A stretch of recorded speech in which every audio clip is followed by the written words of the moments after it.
gentlemen, and welcome back to the LSSR. Today we're going to be having a slightly more experimental look at a repair to a 2006 or 7 MacBook Pro.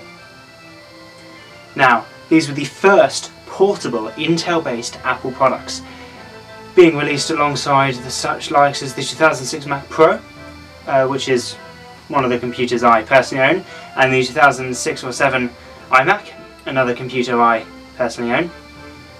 It's a bit of a theme there. Anyway, this laptop had one really big flaw.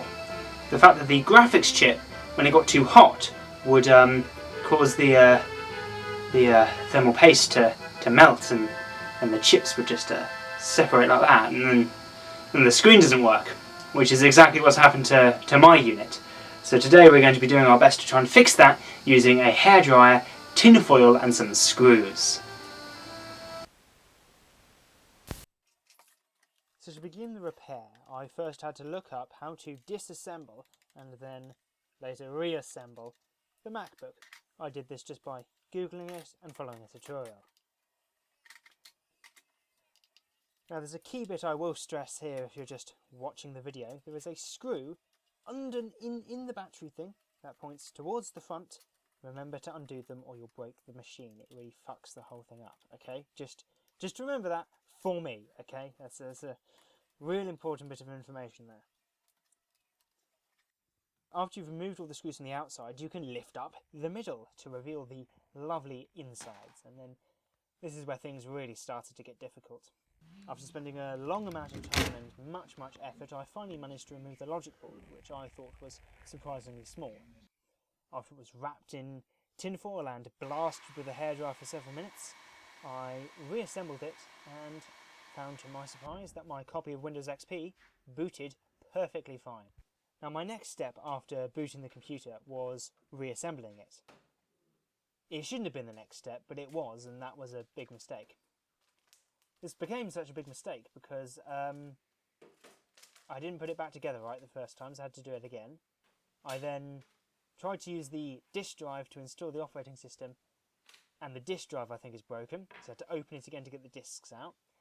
And then I had to go upstairs and use the Mac Pro to install the disks on the hard drive, and it was just a pain. That looks sound to me.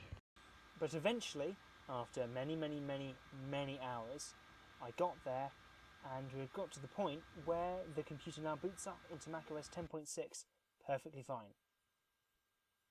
Well, I mean, the fans have to be going quite loud, and they're only not going quite loud now, so that I can record this and I can slowly see the temperature start ticking up as we do this right up to the overload point, which is bad.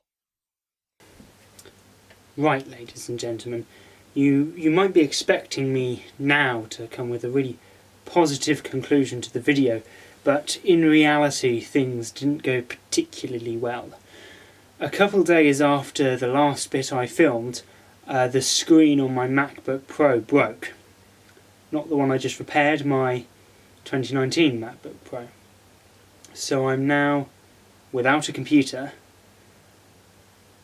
halfway through 5 projects. So it's a bit of an issue. So I was originally going to leave the Mac Pro 2008 on 10.6. It's still on there, but I've had to install Yosemite alongside it too, to use as a computer to do internet browsing and other work that needs a modern OS to do. All of the video editing I can still do on older OSs and other computers, just some of it not as easily. So yeah, some of the part 2 to this might be coming sooner than I would have liked, because depending on, well, with the current situation in the world, the repair could take a lot longer than normal. Normally, I would just be able to drive to any Curry's PC World and have it exchanged, because that's where the warranty is. It is still in warranty. But because of the current situation in the world, we can't do that. So I've got to sit on the phone for an hour, at least, with them, to find out how long it's going to take to get my MacBook Pro back. So yeah, it's a pain. I can't stream on any other computer I own. I can't edit the stream highlights particularly easily because they're generally low effort videos that involve me cutting really long files, which is really difficult to do on these older video editors. It's pretty simple to put clips like this in with other stuff, but yeah. Anyway, thank you very much for watching. I hope to see you at some point soon.